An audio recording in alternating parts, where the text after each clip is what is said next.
Today on an all-new Dr. Phill.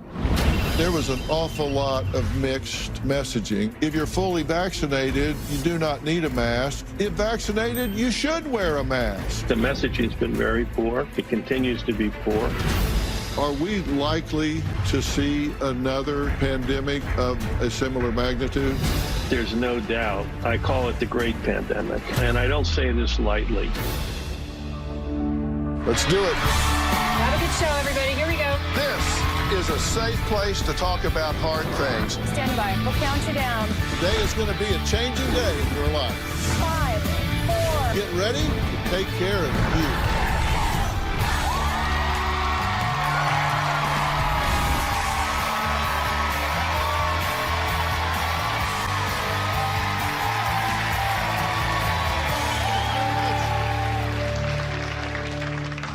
Yesterday, we started our two-part deep dive into the aftermath of the pandemic, the years of life lost, and how to recover from the emotional and educational toll.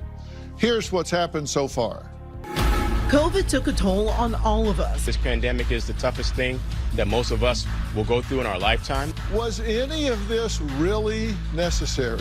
A new study is showing just how much of a toll it took on our students. Math scores dropped 7 points, while reading scores are down by 5 points. Open up the schools would just, be opening up death traps for tons of kids. Was this handled well? The short answer is no.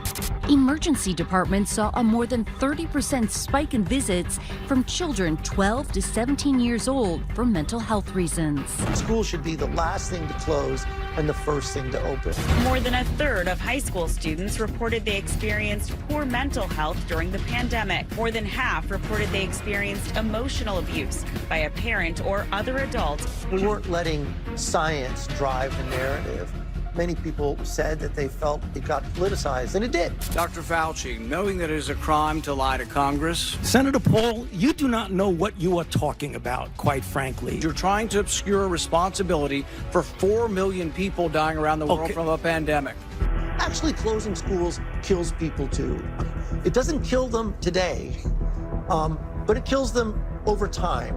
I think people are going to be shocked at the truth. Let me introduce Dr. Caprice Young. She is the superintendent of Learn for Life schools in LA and served 49,000 students in 5 states during the pandemic. She's also the former president of the Los Angeles Unified School District Board of Education. She says she was very much in favor of the school closures and wishes they had more flexibility because, Dr. Young, you say students are not one-dimensional. There are some that are really at risk, and that's right. Those that have different needs. We were required to shut down the schools. I remember it vividly. It was Friday the 13th, March 13th, that it came down pretty much nationally on that day that by the following Monday, we all had to be closed.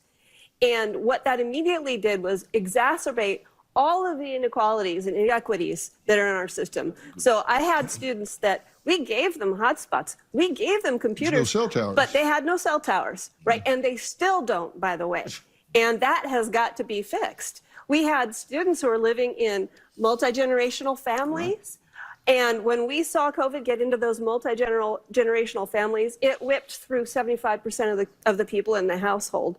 So we absolutely had to be careful. But the problem was we were, in general, not allowed to have much flexibility. Thank goodness I was in a public charter school situation then, because at the time we were able to do one-on-one work with kids, still over Zoom, but it could be one-on-one instead of in, the Brady Bunch Zoom style. Yeah, which doesn't work. And it really doesn't very well. And truthfully, classroom instruction doesn't work for all kids either. Right. And when I'm thinking about this, I'm thinking about what are we going to do now, right? And we have to have a ton of one-on-one attention. And maybe what we need is not, 6 or 7 periods a day going from classroom to classroom. Maybe what we need is much more personalized attention, much more personalized curriculum, and a ton of support around the mental health challenges that our kids are facing. Right. Corey, what do you want to say? Yeah, I just want to point out, look, the positivity rates in the schools, and we had data on this for a very long time, was lower than the overall community. We had data from Brown University's Emily Oster showing this. So suggesting that reopening schools should not increase community transmission. But then we also, the teachers' union bosses were lobbying for more money. They also did lobby the CDC to change school reopening guidelines to make it more difficult to reopen schools. This is obtained through FOIA requests, public records requests. We have the emails back and forth. And we also had the White House FOIA emails considering the teachers union labor disputes in their reopening guidance as well. So we have this public information of the teachers unions lobbying to keep the schools closed. And just real quick, just look at how, yes, teachers are a great profession and we should respect them. We have teachers in the private sector as well. And look, there's a Catholic school in Sacramento. There was a county health order saying that it was okay for daycares to open, but if you were a school, you had to be closed because COVID knew if you were learning something, you had to shut down and it was going to get you.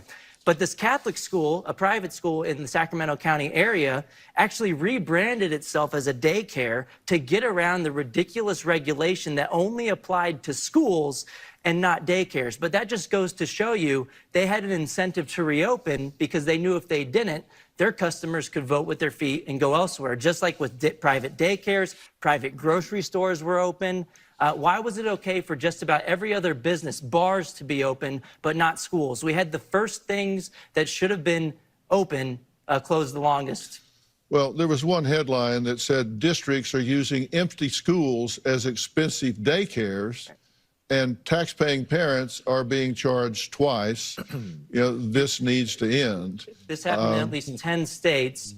And the public schools that were saying it was not safe enough for in-person learning, they were closing the schools, they kept your tax money, and then parents had to pay up to $300-400 per child per week for the privilege of sending their kids to in-person schooling, which was daycaring. In the same public school buildings, they had to pay twice, and that just made no sense at all. Yeah. Dr. Redfield, was it safe for kids to be in school, and were they as much an infection risk as adults?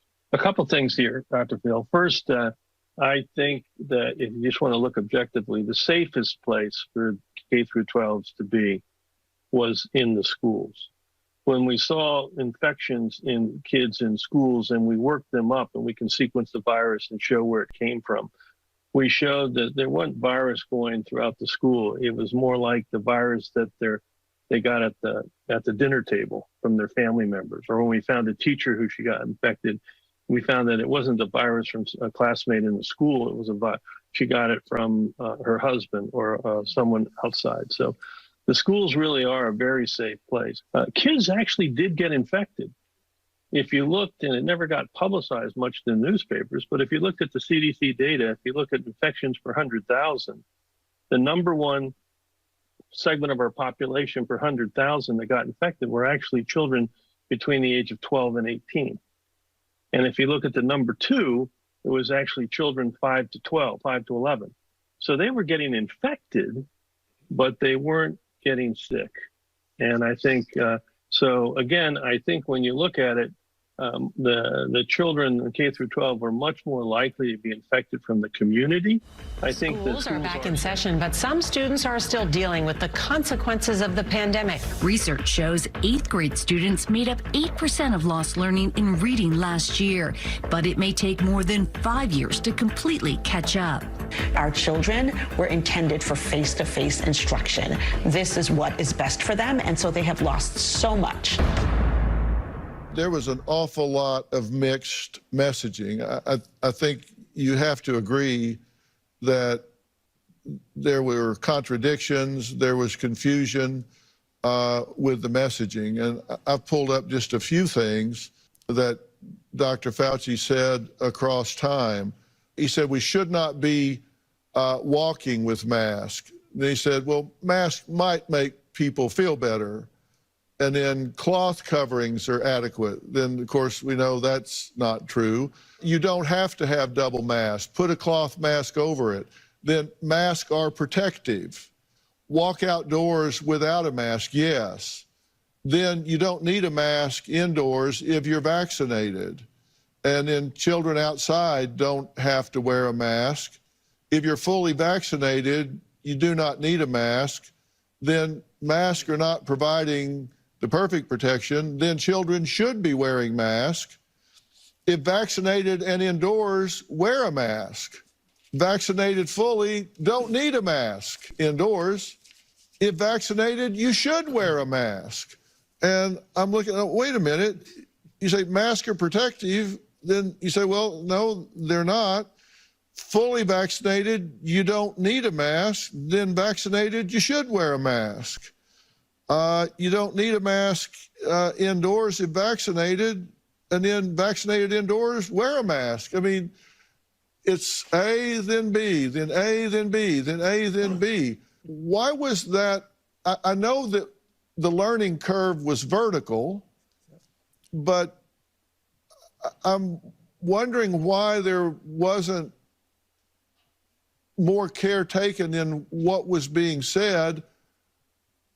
And it was like it was a new message hour by hour instead of waiting to figure it out. What's your take on that? You know, I think the messaging was obviously highly suboptimal. Very frustrating for me personally, because I was the director of CDC, and I actually thought CDC should be directing the messaging, and that messaging should be the American public.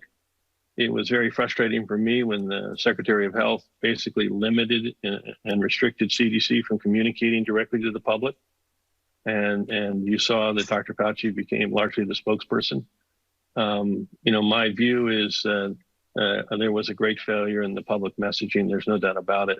Some of it, of course, is learning curve, but I always think you just be honest with the American public. You tell them what you know and you tell them what you don't know. You don't try to act like you know something that you don't know.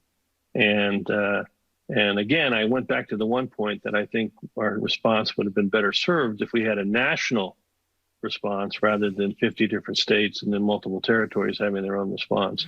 But the messaging was not, and even to this day, I think the messaging still concluded.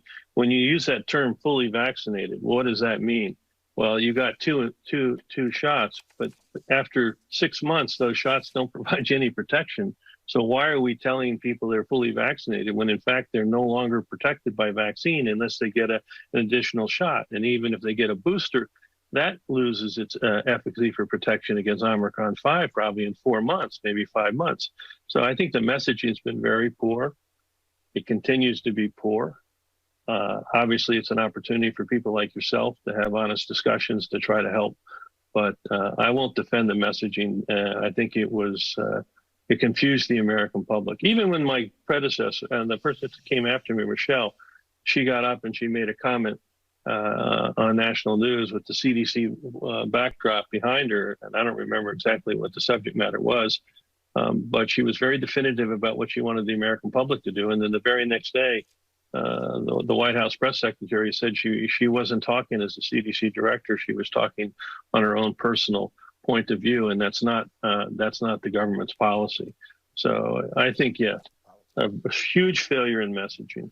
Coming up, what are the solutions to making up the learning loss during the pandemic? Because these kids have a gap, and if it doesn't get closed, all this modeling is going to come to pass. We'll be right back.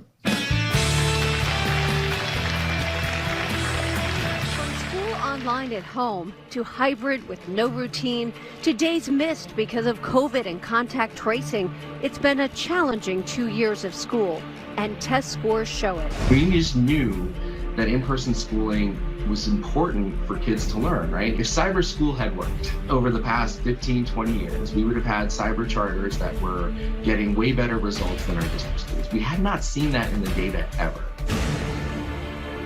We're talking about the impact on children during the pandemic.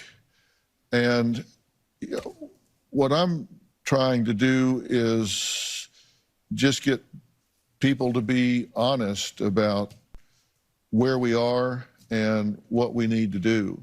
You were saying you guys were out there trying to help. I asked you about this wealth tax and Medicare that was said.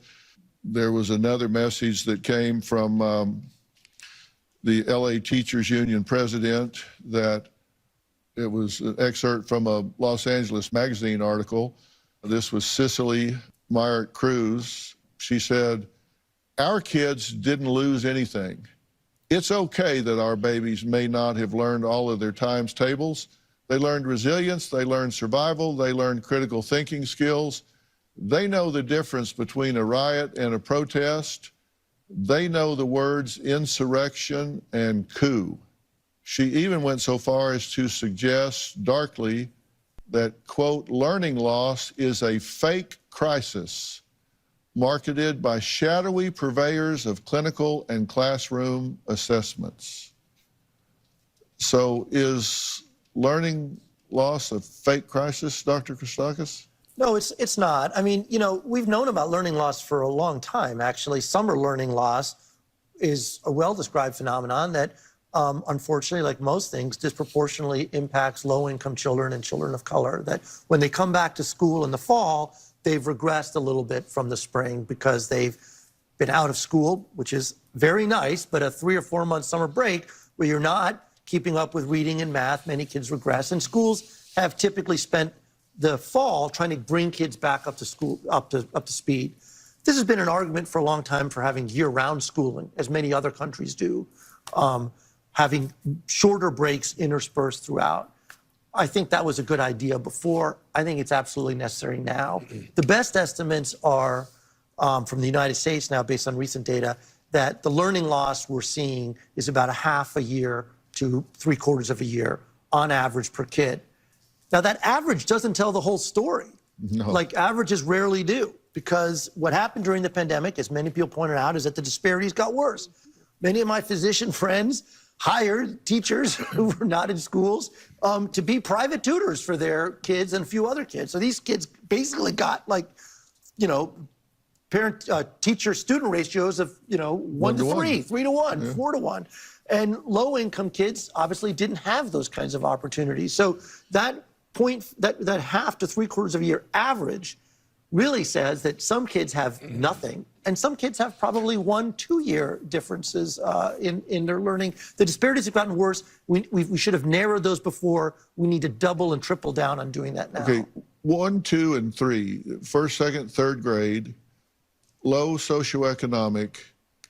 What was the learning with remote teaching? Well, you know, this was part of what we said before. I mean, I don't think any credible teacher, any credible parent believes that a first and second grader can learn anything meaningfully with remote learning unless there's a parent in the room helping to co-teach or reteach what's happening.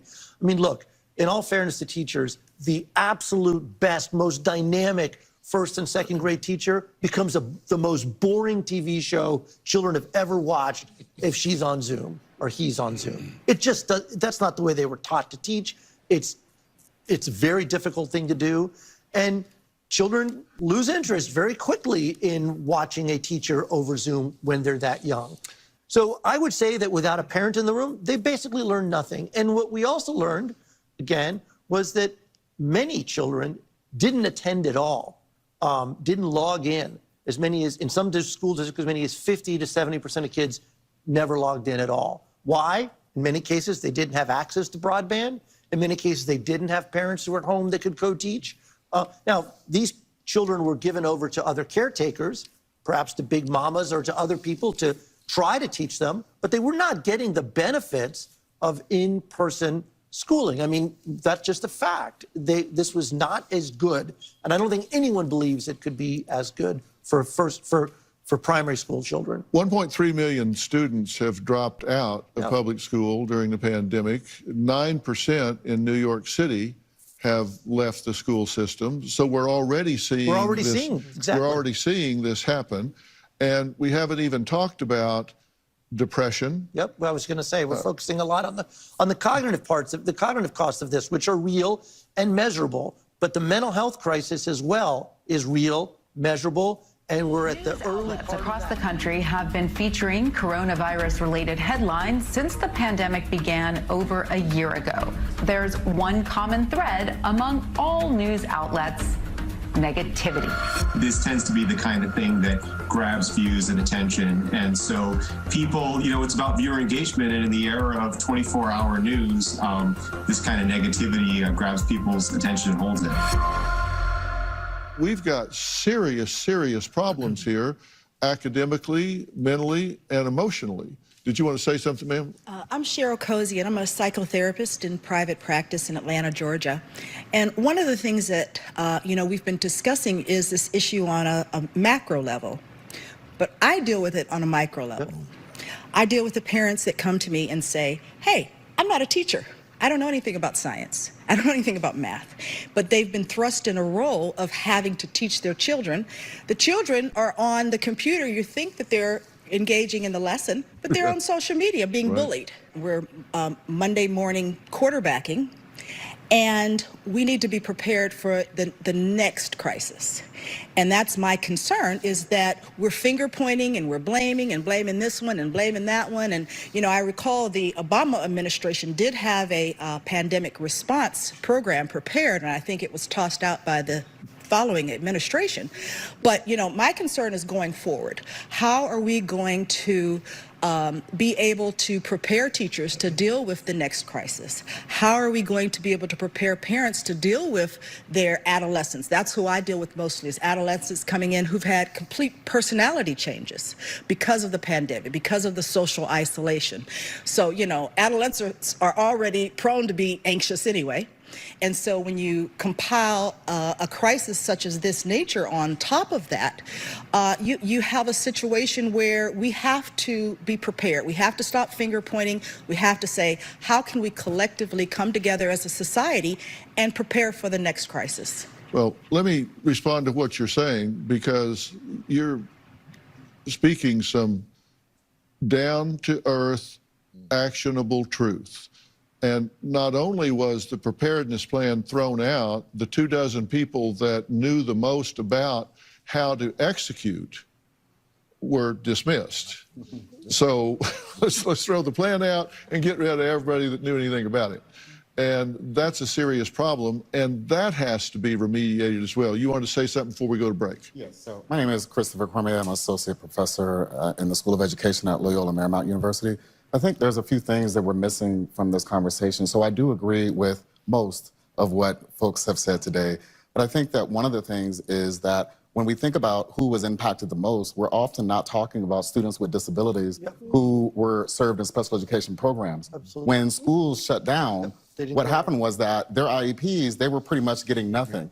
And schools then started trying to scramble to make it happen where the IEPs would say that they would get remote instruction. So the local school districts did a horrible job with managing students with disabilities, and the federal government did not give great oversight. But one thing that I think that we're not having a discussion on is there were some benefits, though, and that were things. So I know that the topic today is on the mishandling of the pandemic, but if we continue to give this deficit narrative of teaching, then we wonder why people are not want to go in the classroom. And so on one hand, we can say that there were students that we realized that were bullied, that they found that being in a remote environment was a much better space for those students. We found that one thing that's often not talked about, teachers of color, who are often expected to take on certain roles in schools. You have a black man, he's expected to deal with all the behavior problems or perceived behavior problems. Your Latina teacher, you're expected to be the translator. That didn't happen in a remote environment. So the same racialized and toxic experiences that people of color have outside of schools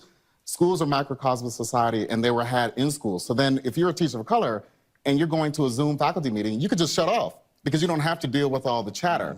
But I think that the reality is that we just need to be careful with how we're framing this and not looking at it. On one hand, again, students with disabilities weren't served well. On the other hand, there were some positive things that came out of this. And lastly, I'll share that I think that one thing that is problematic is that so many people who are making these decisions, even some folks here, were not teachers. And so we're asking people, I was a teacher before becoming a professor. And so, but we're having people make decisions who were never in the classroom, who are giving these conversations and saying, oh, well, the unions are saying this or the unions are saying that. Well, at the end of the day, teaching is still a career. And even though it's a caring and compassionate field, as a teacher, I still have bills. And that I think that there is a misconception that teachers are supposed to give, and shouldn't receive anything, given that this is also a career that they should be getting some money for as well. And when we talk about bringing kids back to school, it's like, how are we going to bring them back when we don't have the funding to take care of them in the ways that we need to take care of them? And so this whole thing should be transformational, right? This is an opportunity, I think, for us to be transformational in the way we do education. Because we're talking about the pandemic right now, we're talking about COVID, we're talking about students, and we're talking about what's happened in the past couple of years. But a lot of these issues that we're talking about were happening before. Absolutely. Right? Yes. And so there was this gap that's now exacerbated, right? And they're going to so how do we continue do going this? forward. We got to take a break. When we come back, I have a question for Dr. Redfield. We'll be right back. Children, as the pandemic has raged on, their mental health has continued to suffer. In a September survey, more than half of children ages 11 to 17 reported they had thoughts of suicide or self-harm, nearly half or every day in the previous 2 weeks. They were also more likely than any other age group to have moderate to severe symptoms of anxiety and depression. Okay, we're back. Nothing really slowed down while we were gone, but we are back. And listen, we're talking about what's been going on for the last couple of years, and good points have been made that a lot of these issues were just exacerbated. Right. They weren't invented during the pandemic. It just really brought into sharp focus some of the flaws and fallacies in the education system. And those things just got really magnified during the pandemic. And I said I had a question for Dr. Redfield. We've already said, Dr. Redfield, that this pandemic's not over, correct? Correct. And Dr. Christakis, you and I were talking earlier before the show, as we come into winter, we could still see some spikes in this. I expect we will. I mean, everyone would expect that, yeah. And Yes. I'll ask you both, as physicians, are we likely in the near term, 2 to 5 years, to see another pandemic that is not necessarily just a derivative of this, but something that is independent but of a similar magnitude? I think, Dr. Phill, that's why it's so important that we really do an honest reflection on how unprepared we still are. I mean, I think if you just watch the monkeypox experience, once again, and that was approached more like an academic exercise rather than a public health response exercise. And so now we are going to have monkeypox with us for the rest of time. I think there's no doubt that we're going to have another pandemic. And I actually, I call it the Great Pandemic.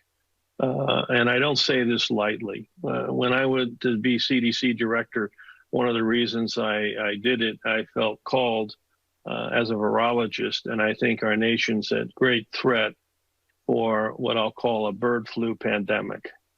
And I think we still are at great risk for that, and we're very unprepared in many different ways, and we need to get prepared. I've always said on my congressional testimonies that I believe the national security of the United States is much more threatened by the next pandemic than it is China, Russia, North Korea, and Iran, and we ought to prepare for it proportionally. So I think we're at great risk. And the problem with the bird flu pandemic, in a way, we were gifted with COVID, although it's terrible. We've lost over 1 million people. When I was briefed originally in February 2020, CDC told me that they expected we'd have 2.2 million people dead by September 2020. Now, luckily, that didn't happen, but we still had, almost 200,000 people that lost their lives by then. But we're in for a great pandemic, and the bird flu pandemic's not going to have. It's going to have a much higher mortality rate, and it's not going to segregate between young and children and teenagers and young adults and midlife and old. It's going to have a mortality rate across the board. Whether that mortality rate's 5% or 10% or higher, it's going to be there, and that's why we have to be vigilant about getting prepared. So that we can confront this pandemic in a much more effective way than we confronted this. And you say that right now that there's like funding to prepare for something like the pandemic, and you say it's maybe 20% of what it needs to be. Yeah, I might even say even less. When I was CDC director, I went down, I had an original budget of a little over $5 billion. And I was arguing that CDC's budget should be closer to $25 billion, realizing that CDC provides most of the public health funding for Tennessee, California, all the states. Most of the money, if you look at what your state provides in public health funding, you'll find it actually comes from the federal government through CDC. So, and we don't have the manufacturing capability. Luckily, we've had a scientific breakthrough with the mRNA vaccines where we can make a vaccine now in 2 to 6 weeks, whereas before it would take us 6 to 12 months. But we don't have the manufacturing capability if we do develop that vaccine. There needs to be much more attention to developing what I call private-public partnerships for pandemic response, very similar to what we have in the Defense Department, where we have long-lasting private-public partnerships to make sure that they have the defense requirements that our nation needs. That's how serious this is. And, you know, I'm still hopeful that people will get serious about giving a proportional response. When I used to testify before Congress, I'd say, you know, I want you to give me 3 to 5 aircraft carriers. Now, I don't want aircraft carriers, but I wanted the funding equivalent to it. So this nation needs to be investing more like $25 to $50 billion in a year in its public health preparedness. If there's any real message here, we do have the capacity to get prepared. We are not prepared. And I ask people if they think this might be an overreaction, I ask them to read a book called The Great Influenza by John Barry. And it describes the influenza outbreak at the turn of the century. And you see what happened. Yeah. And don't kid yourself, that could happen again. Bird flu is going to have a mortality rate that is going to really have the potential to cause societal disharmony. When children start dying and teenagers start dying and, you know, adults in their 20s and 30s and 40s start dying, it's going to be very disruptive. Gotcha. Yeah, you know, I think the appropriate analogy is sort of to climate change, where we talk about we're all familiar now with the 1 in 200 year flood and the 1 in 300 year snowstorm, and we're having those more and more frequently. And this is a 1 in a 100 year pandemic, but I don't think it's going to be 100 years before we have another one. I think for a lot of global reasons, we are positioning ourselves to have another pandemic later. I want to piggyback on one thing that Dr. Redfield said, though, is that we need to apply the lessons, and those lessons include taking politics out of this, because the politics are even impeding us from learning those lessons. I think we've gotten some clue to that even here. I just think we have to have a better, more reasoned response that is politics agnostic. Well, and I think it starts with A, being honest, and 2, like putting the children first here. And right now, it's going to start with more time in school, and that takes more money to close this gap, right? Yes. And that's going to take a lot of money, and it's going to have more time in school. Final comment, and we have to go. Dr. Phill, I want you to know that it's really important that we go at this differently. The government has now put a ton of money into schools, but that money ends in 2025. So all of us who are superintendents are worried, because if we make systemic changes, but then don't have any money in 2025, it's going to be over. And we can't go back to having to say, oh, well, the teachers have to be responsible for the mental health crisis of the kids. Oh, well, the teachers have to make sure that the kids are vaccinated. We need to have health professionals. We need to have mental health professionals, especially on our campuses. And that means major systemic changes in our schools. It can't be this short-term thinking.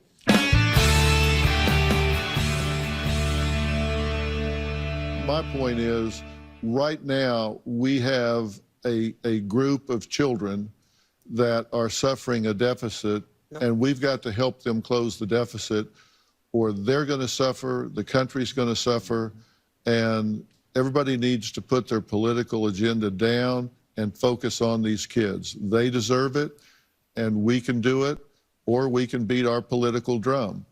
It's just a matter of being honest and focusing on the kids. I want to thank all of my guests today. A very special thanks to you, Dr. Christakis. Thank you so much. Pediatrician, researcher, author, and the doctor behind Panda Crate Education Toys. You'll want your little one to have. For more information about today's episode, or if you'd like to share log on to drphill.com. You'll see information there from Dr. Redfield as well. Really everyone that has talked here. And if you want to add your voice to the conversation, you can find me on Twitter, Instagram, Facebook. I know you're going to have a lot to say about this. Please do. We need to pay attention to this and be engaged. And if you're in the Los Angeles area or you plan to be, we'd love to have you join us right here on stage. Just go to drphill.com, click on Be Part of the Audience for all the details. And don't forget to follow and subscribe to my podcast, Fill in the Blanks, where I talk about a lot of these kinds of things. Dr. Kostakis has been on, and we've talked about these things before.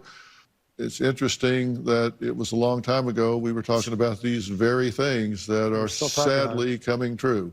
Also listen to Robin's podcast, I've Got a Secret. She talks to some real thought leaders and the secrets behind their success. You can find them both on Apple Podcasts or wherever you listen to podcasts. Now, we've talked a lot about the mental health of our children these last few days. And so before I go, I want to direct you to an article just published in USA Today titled, "Why Can't We Be Friends? Lack of Social Contact Harms American Mental Physical Health." It's an important read written by none other than yours truly and the brilliant Dr. John White from WebMD. Especially during the holiday season, it's so very important to connect with one another. And when I say connect, I mean not on social media. Clicks aren't connections. So put down your phones, look one another in the eye, and have a real conversation. You'll be amazed at how these real-world connections can help. And we wrote this because there's so much research right now about the fact that when people grow up, friends just kind of fall out of their life. And that tends to lead to loneliness, which tends to lead to depression, which tends to lead to a shortened lifespan and advanced disease. So it's really important that we not live our lives virtually, that we connect with people in the real world and nurture those friendships. And Robin and I would like to wish everyone a happy, stress-free holiday. We'll see you next time. Doctor?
Dr. Phill.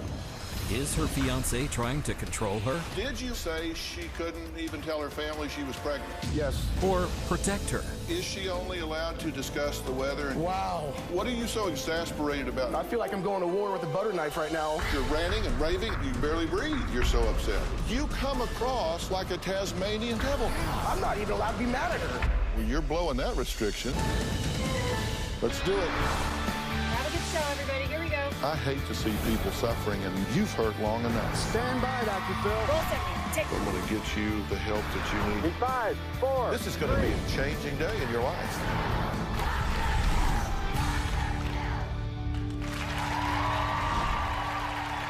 All right, now, everybody here, you guys have heard the term laundry list, right? Well, my first guest, Lawrence, takes that literally. Here's his list. Put the soap in and let the water fill. Close the lid and let it swish around a little bit. Then put the laundry in.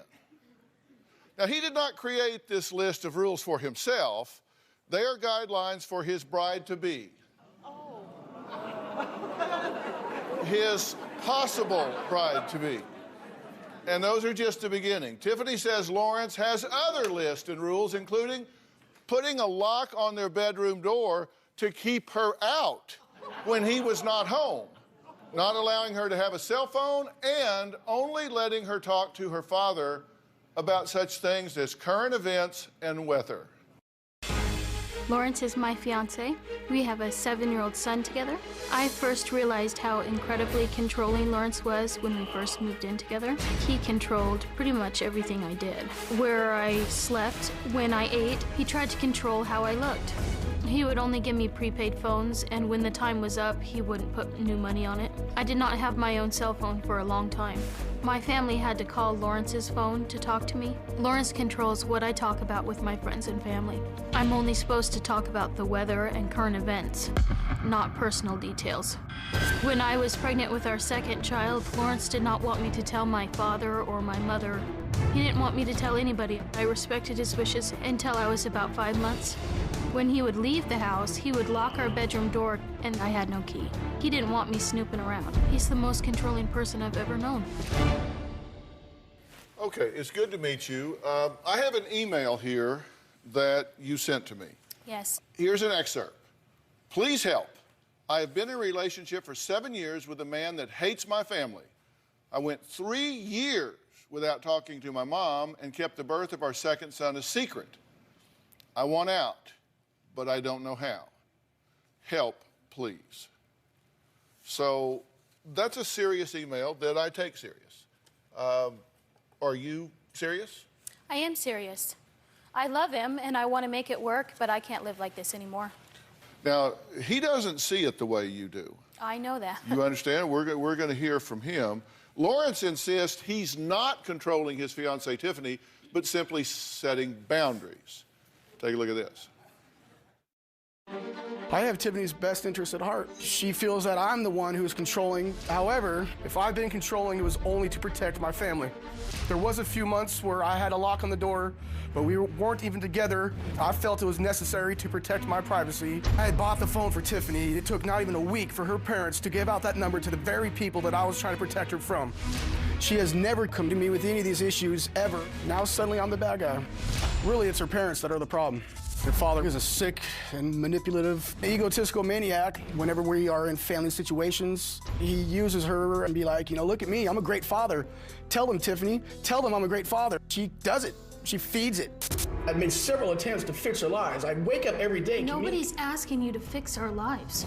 She has people in her life, including myself, that truly love her, but seems to only enable and validate the people who have been destructive. The unfortunate thing is that nobody really sees what is really going on. Well, Lawrence also wrote an email just one day after his fiancée, Tiffany, contacted the show. Here's an excerpt from that. My father-in-law has been ruining our lives and controlling and manipulating Tiffany to feed his ego and regain his control over the family. I'm getting the sense this is painful for you already. First thing, as far as the laundry list, she would literally fill a load of laundry and put soap on top of it. When it ran through, the clothes would still be dry on top. And so I'd literally, agitate the soap. I feel like I've been a parent to her because nobody was there to teach her even how to do laundry. Has it gone beyond how to do laundry? Yeah, like I told our first counselor, I've never met somebody as, somewhat ignorant to everyday ways of life. And, her parents are largely blamed for why she has problems functioning. You seem really agitated. Sorry. No, it's okay. I'm just wondering if you know that you're really agitated. I was doing fine until I saw the initial clip, and I thought, yeah. We thought we were going to come on here and it was going to be all about me and what I do wrong in my family and not about him. Maybe. You don't know yet. I said I got issues with you. I know. I have issues. I know that I do. And I want to work on them, but it almost seems impossible when he's constantly pushing me down. Basically, what this boils down to is you're just trying to protect her from herself. I would say that. She has literally been self-destructive. You don't want to control her. You're just trying to keep her from self-destructing or being with terrible people like her family. I've reached out. It's not her family. There's a few members of her family, and I've reached out to the healthy members. And from day one, I've reached out. Everybody's ignored me. They won't validate me or they won't listen to me from day one. Here's what she says Lauren's controlling behavior consists of. And this is just according to her. Let's go through it, and then I'll let you comment. Because I think if you comment on each one, we're going to be here at Thanksgiving. Okay. She says she's not allowed to see her mom for 3 years, not allowed to see her brother until he breaks up with his girlfriend because you don't like him. No relationship with niece because you don't like her mom. Not allowed to tell family she was pregnant for 6 months. Only allowed to discuss current events and weather with friends and family. Not allowed to give family the home address for 4 years. They couldn't know where she was living. Grandfather not allowed to take pictures of the grandchildren. Not allowed to tell family where he works or what time he gets off. No key to the first apartment. Left home without a car or phone. Gave Tiffany a prepaid cell phone, but then wouldn't reload the minutes. Not on the mortgage of the house. Checks miles on car to see how far Tiffany has gone. Must approve clothes before buying them. Not allowed to wear hair in a ponytail. Upset Tiffany's mom, called her on her birthday, said family doesn't need to call when we are together. Controls money, does all grocery shopping and pays bills. Annoyed Tiffany calls the dog Rock and not Rocky. Now that's her list. We just asked her what her perceptions were. That was her list. Absolutely, man. This is, I have to say, first of all, that the first year of our relationship was so dysfunctional, and it sickens me to this day. Let's take a quick break, and you take a quick breath. We're going to find out what question our producer asked Lawrence during the field shoot that pushed him over the edge. We'll come right back.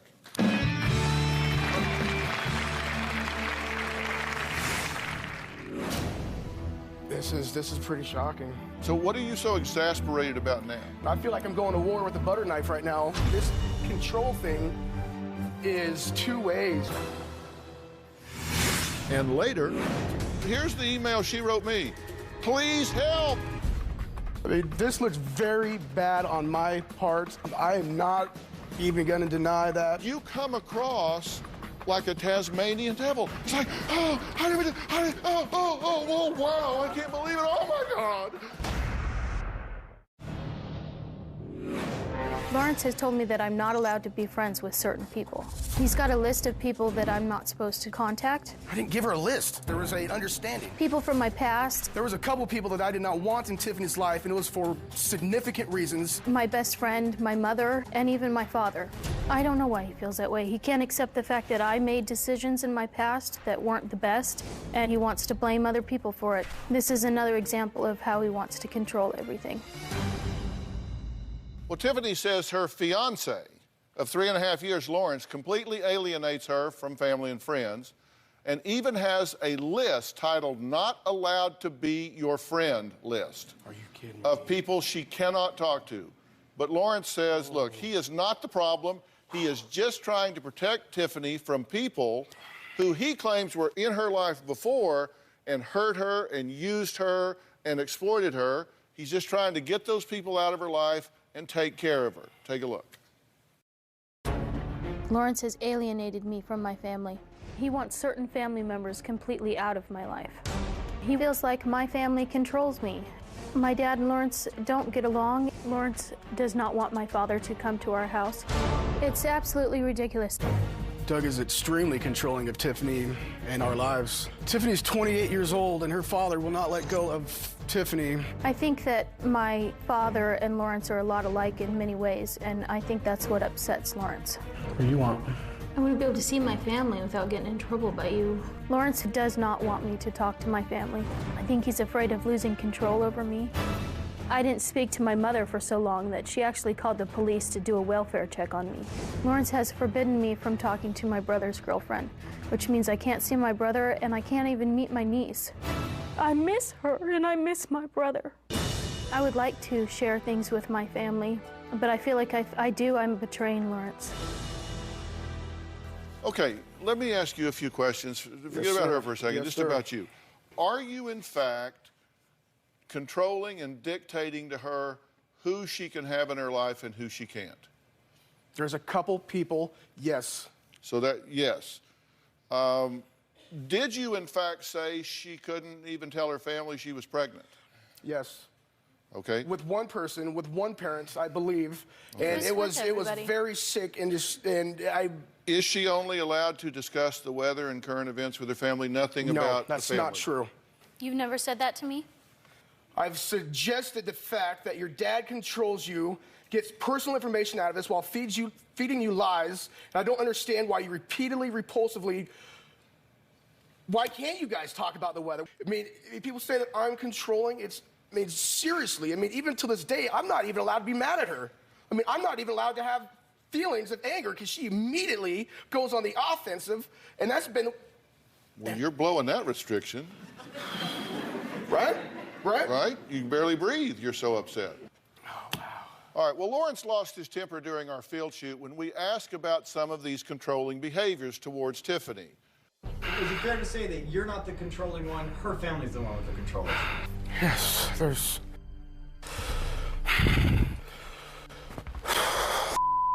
Well, it's not her family, it's her parents. I'm fighting for the family. There's many good members of her family. Sure. I'm fighting for them, I'm fighting for my son, I'm fighting for Tiffany, I'm fighting for her future. Yeah. I don't know. Only person that... Tiffany doesn't know any better. She didn't know any better then, man. She didn't know any better. And how the did they get her phone number a week after I bought her that phone? And why did Tiffany go a week and a half with these destructive people behind my back? And who the gave her the number? I still don't know who gave them the number. It was obviously her parents. Only few people that we trusted had her number. Somebody that we trusted betrayed us, and Tiffany betrayed me. Dude. Yeah. Well, here's the question that seemed to set Lawrence off. Quote, is it fair to say that you're not the controlling one, it's her family that has control issues? Man. Whew. I guess. This is pretty shocking. So what are you so exasperated about now? Not differently. There's a lot more to this puzzle. I feel like I'm going to war with a butter knife right now. The situation that I came into. Let me focus on me for a minute. Yes, okay? sir. Here's what I believe your position is.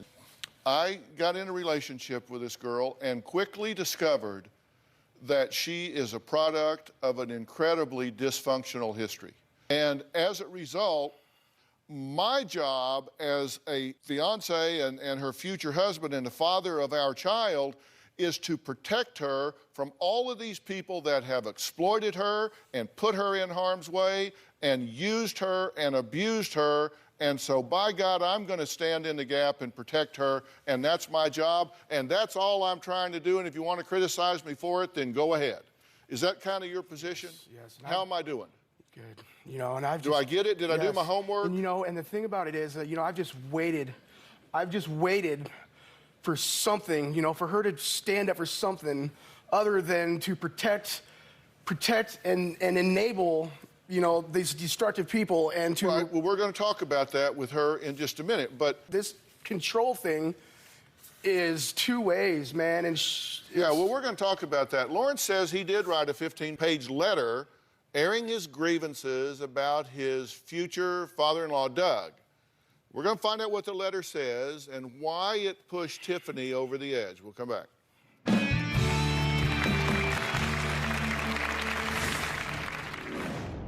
I wrote a letter to her grandma without Tiffany knowing, to let the family know what her father has been doing, who he is, how he has been hurting Tiffany. It was time for people to know what is going on in their lives.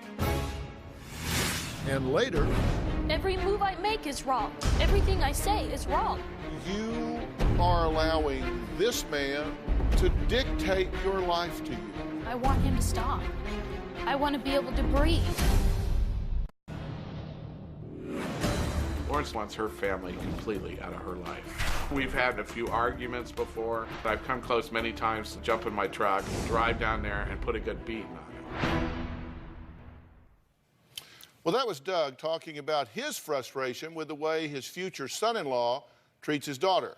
Now, Lawrence says he is determined to show Tiffany's family that he is right about not wanting Tiffany to be around certain people in her life. He wants to keep her away from those he thinks have and will hurt her. So he spent about a month writing a 15-page letter about how Doug manipulates and controls his daughter. Take a look. Tiffany's not saying anything, doing anything to fix our lives. I wrote a letter to her grandma without Tiffany knowing, to let the family know what her father has been doing, who he is, how he has been hurting Tiffany. It was time for people to know what is going on in their lives. It was time for me and Tiffany to move forward without running from everything that she does not want people to know. It was 15 pages long, and it was brutal, and it was the truth. I'm writing you about Doug and his control, manipulation, and ego that is destroying the people around him, mainly Tiffany and I. It is becoming crystal clear that Doug is a sick and desperate man, desperate to regain his power and place within Debbie's family that he lost because of some issues in his life. It is also clear that we are not allowed to move forward in our life without him standing in our way and his ego being in control. That. It was so disturbing and sickening to see how manipulated and controlled by her father she really was. I put it on my dead son's soul that everything I said was the truth. I can no longer continue to enable horrible people my wife enables out of anxiety, out of misplaced loyalty. That's what it comes down to. It's misplaced loyalty. Okay, so that's the letter. Those are excerpts from the letter. I have the 15-page handwritten, margin-to-margin, top-to-bottom letter here. And it's obvious that you put a lot of thought into this. Yes, sir. If I read this right, the upshoot here is all of you family members need to understand that Doug is one sick guy. You know, and that he is manipulative and controlling and is going to hurt her, and you wanted them to know that. Now, Liz is the one that Lawrence has described as being the one with her feet on the ground, the matriarch of the family. It was the one that he chose to present his 15-page diatribe to. But she did not respond to it the way that he wanted to. Liz is on the phone. Liz, you say you think this is an unhealthy relationship that she's in. Why do you think that? Because I don't think she has room to grow. I don't think she can be the whole person she has the potential to be. When she left him for 6 weeks, she went to the community college, she studied, and she got her GED, which she hadn't been able to do in 7 years living with him. You know, when she's off from under his thumb, she does blossom and she does things. I don't think that it's that he doesn't love her. I just don't think he knows how to let her live and be a whole person. Is there dysfunction in her history and her family history? Well, certainly we're not perfect, and my daughter and my son-in-law are divorced. Okay, we're going to talk to Tiffany's father, Doug. We're going to find out why his future son-in-law's behavior made him think he was in the witness protection program.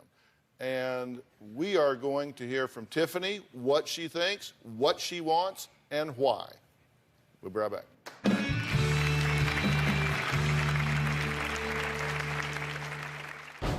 Lawrence is unhinged. He won't look me in the eye. Lawrence does have a temper, and he does own a handgun, and has made me nervous for my daughter and my grandson's safety.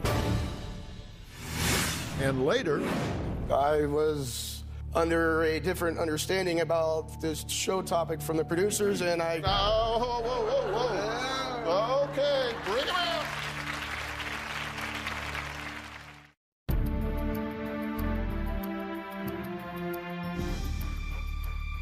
What do you want? I want to try and make this work. I want him to stop. I want to be able to breathe. I want to be able to go see my family without feeling like I'm betraying him. Okay, you've had this relationship for 7 years. Yes. Okay, you have a child together. And I'm curious why in the world you are allowing this man or any woman, anybody to dictate your life to you. Why are you doing that? I don't No, that's not an answer. What do you mean you don't know? You've had 7 years to think about this before you walked out here and sat down with me. I guess in a way, I feel like I need it. I don't know how to do it on my own. You don't know how to do what? Be who I am. I don't know who I am anymore. It's been so long that I don't know who I am. I don't know if I could do it without Lawrence. It terrifies me, the fact that if I left him, I would be on my own. The fact that you think you can't do it without Lawrence terrifies me. That terrifies me because that tells me that your self-esteem, your self-worth, your self-confidence has been eroded to the point that you have no confidence in your ability to function in this world without somebody else helping you. I want to be with him. I love him. He is a good man. He's a good father. There are good things about him. When it's good, it's good. But when it's bad, it's really bad. You know, the number one tool of an abuser is isolation. Because if they cut their victim off from the world, from friends and family and clergy and just others, then they have the ability to start influencing and controlling. But if that person goes out and has lunch with a friend who says, well, my husband doesn't do that, and that's not healthy, that's not right, it could cause you to question it, and that disrupts the control of a controller when they get input from the outside. You're isolated. I went down and made a list. No car, that's isolation. Approving purchases, that's controlling you with money, that's isolation. No family contact, isolation. No contact with this friend, isolation. You can't tell anybody that you're pregnant.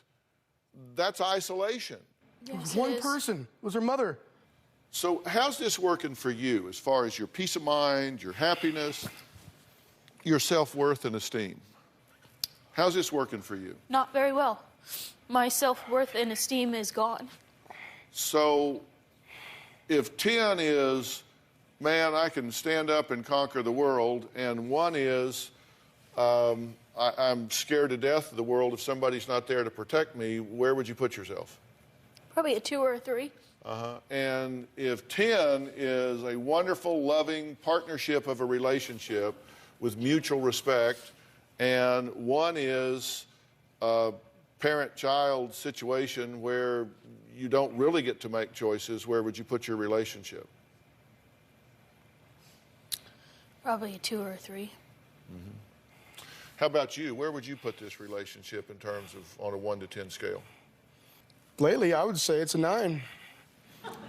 Since we got back together, we have everything except for communication. No. You have everything. No, I'm saying we rub each other's feet. She has, we literally, she will grab my shirt and kiss me. I'm saying we have passion and intimacy and love and, it hasn't been that long, but. Okay, did you just hear her say it's a 2 or a 3? Yeah. See, the quality of a relationship is a function of how well it meets the needs of the two people involved. So if your needs are being met, you could rate it a 9. Listen, if your needs are being met, you could rate it a 9. If hers are not, she could rate it a 2. That's how you could be a 9 and she could be a 2, because your needs are getting met and her needs are not. You understand that? And apparently I'm the only one that thought that we were having a healthy relationship. I mean, man, this is really... This is really what? Hard. Here's the email she wrote me. Please help. Oh, wow, everybody's laughing. This is good stuff, I guess. You know why everybody's laughing? And that's their way of saying, oh my God.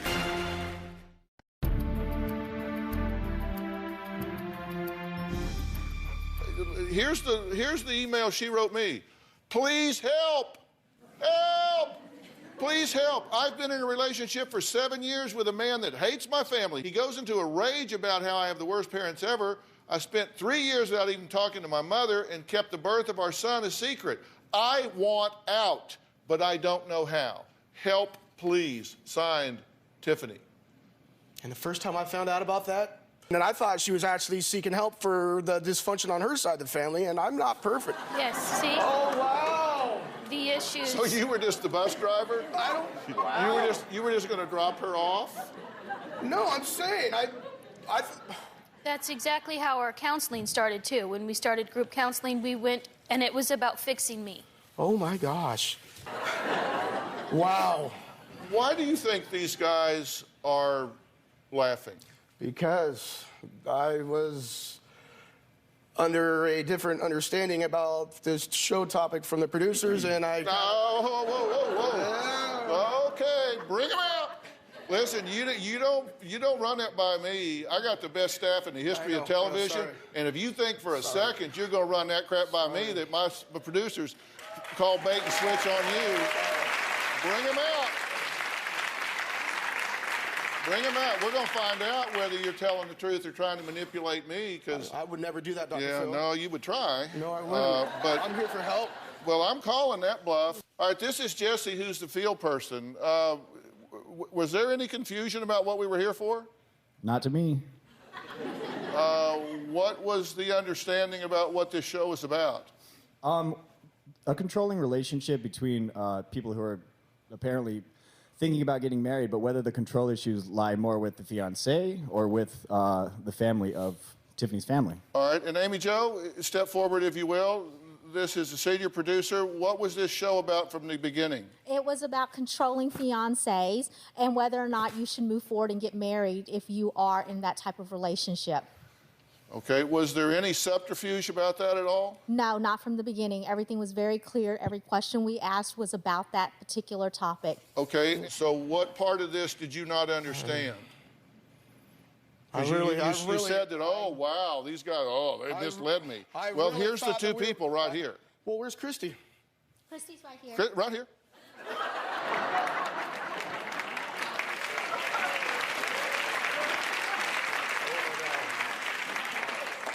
I said from the beginning that the show was going to be about your and Tiffany's relationships and the issue that you were having in particular with Doug.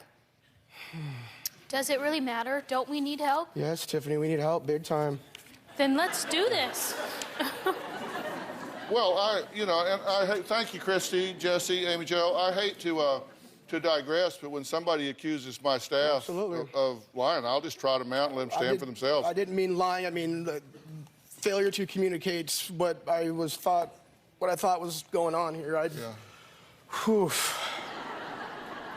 Oh wow, everybody's laughing. This is good stuff. You know why everybody's laughing? They're laughing because the outrageousness of your lack of insight and willingness to look at theirself. They're laughing. That's their way of saying, oh my God, this guy needs to calm down and recognize what's going on. They're not being disrespectful. This is exasperation on their part. I just want her to make healthy decisions. I mean, Well, the first way, let me tell you how you can help yourself. The first thing you can do is stop playing the victim, because it doesn't work with me anyway. You're like, oh, wow, look what's happening to me. I came here because she is from such a dysfunctional family, and all of the focus is on me. I can't imagine why it's on you, other than the fact that you're ranting and raving and hyperventilating and pounding your fist and just being completely irrational.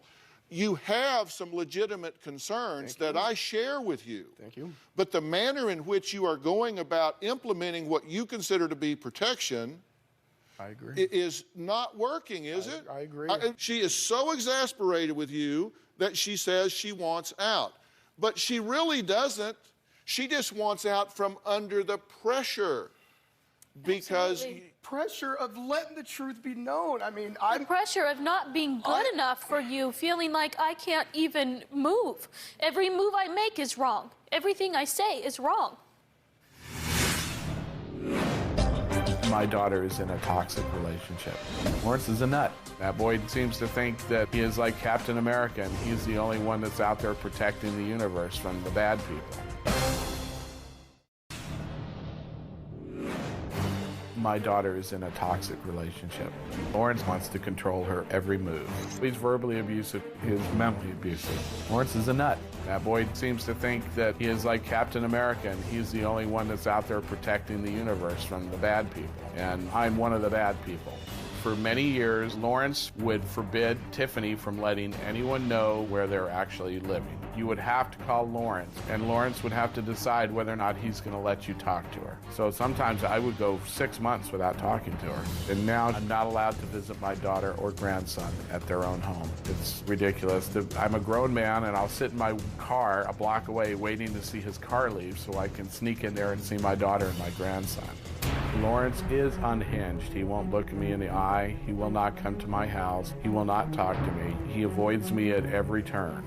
Lawrence does have a temper, and he does own a handgun, and has made me nervous for my daughter and my grandson's safety. Okay, now, Doug was going to be on the phone. We told him when the show was. We told him what time it was, and he said, good, I'll do it. Then this morning, he said, well, I'm too busy. Which kind of goes His way. I know. Lawrence's point of view. Thank you. I mean, I know. This looks very bad on my part. I understand it. I am not even going to deny that. But I have fought for Tiffany to make healthy decisions for herself, for us. This has turned into a parent-child relationship. You don't want to be daddy. I want a healthy partner. I've never had that. No, you've never had that, and you don't have it now. So what needs to happen here is you need to, number one, get some stress management skills. Because if you don't, you're just going to blow up. Okay? Listen to me. I know. I am. No, look at me. I am over. You come across like a Tasmanian devil. It's like, oh, wow, I can't believe it. Oh, my God. And that's not effective. You two need to negotiate a way that you can relax. You need to learn some of the things that he wants for you but is going about in the wrong way. So what I am going to suggest is that I arrange some very specialized counseling in 3 different ways. One, for you to get yourself under control so you're not so expansive and aggressive in your presentation. Yeah. And you, as a woman, to deal with some women's issues and find your place in this world, and then the 2 of you as a couple. Now, if I arrange and provide those things for you, will you do that? Absolutely. If I do that, will you do it? Yes, 100%. Okay, deal? All right. All right. It's going to get so much better you won't believe it. All right, next, some past guests have a special message for, actually, my wife, Robin. We'll be right back.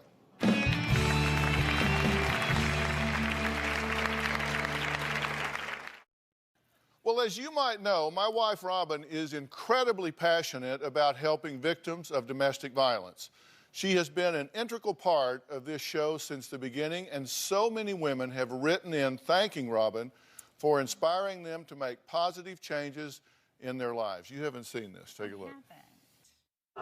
Taking care of yourself is not selfish. It's essential. Robin is the connector, is the great connector. He cannot hurt you out there. This is your chance. A lot of these boys are doing what they learn, what they live, and we want to stop it before it gets started. At 6 years old, your son will remember what is going on for the rest of his life. You had just broken up with your boyfriend, Yes, correct? I had left him, yes, and told him it was over. Safety first. Hi, Robin. I wanted to express my gratitude for having me on the show and giving me the opportunity to share my story. Robin's genuine passion for helping others is contagious. Since the show, I've been inspired to take my negative experience and turn it into something positive. Thank you so much for all you're doing, and keep up the good work. Robin, I would like to express my gratitude to you for your continued support to build a global platform to educate the public and help victims of domestic violence. If a child came up and smacked you in the face, would you smack them back? Because you control your reaction. And there's no reason why you shouldn't control your reaction with her. I would like to thank Dr. Phill and Robin for providing a platform for me to show my face for the first time. And more importantly, Robin's charity allowed me to pay for my first semester back in college. I'm so happy you're here. Thank you. Is this man going to kill you? Yes, he said he will. You're protected every second up there. You're protected. She lies. You don't deserve me.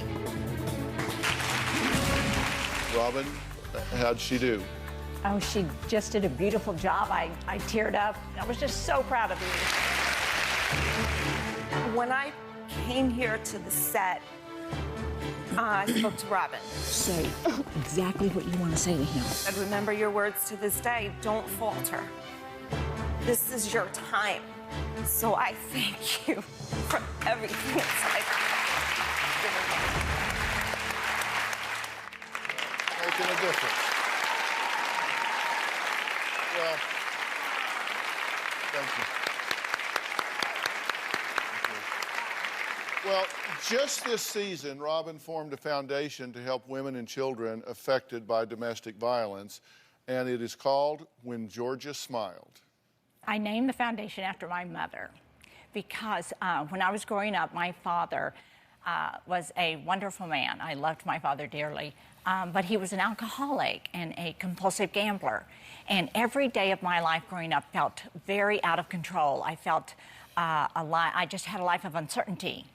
And I know that because of that, my mother had to feel very overwhelmed. And she never really put herself first. She never took care of herself because she was always thinking of us. And by that, she was always smiling. She always had a smile on her face. And that smile brought so much peace and such a feeling of safety to my life. And it was because of her smile that I named the foundation in her honor. My hope is to help women and children that are victims of domestic violence to live healthy, safe, and joy-filled lives. Now, Robin launched When Georgia Smiled with two very important life-changing programs called the Aspire Initiative and the Aspire app. We truly believe both of these initiatives are potentially life-saving and can be found at whengeorgiasmiled.org. They are designed to educate women and young teens about domestic violence as well as preventing it before it ever starts. We want these programs to reach as many people as possible, so they are free. And Robin's foundation is just the beginning. For the past 3 years, she has also been tirelessly working on a purpose-driven lifestyle brand called Robin McGraw Revelation, which she launched with a skincare line just last week. Yes. I'm very excited about that for you. Thank you, that's right. I am so proud of that. And to celebrate my launch, I have also created a lip gloss collection called Avery Lasting Love, which I'm so proud to say I named that after our granddaughter, Avery. We love her. And the first color being released in the line is named after Erica, our daughter-in-law, Jay's wife, and Avery's mother. So precious. And it's called The Erica. And let me tell you why this is such a huge deal. 100% of the net profits from Robin's lip gloss line are being donated to When Georgia Smiled, which will directly help women and children who are victims of domestic violence. So it's such a worthy cause, and you can pitch in to help in this cause in so many ways. Log on to robinmcgrawrevelation.com. You can do it right now to learn more about Robin's skincare line and how her lip gloss will go to help women and children in need. And everyone is going home today with the Robin McGraw 30-day skincare kit. And every one of you get one of my Avery Lasting Love lip gloss. All right. Good job. Thanks so much for being here.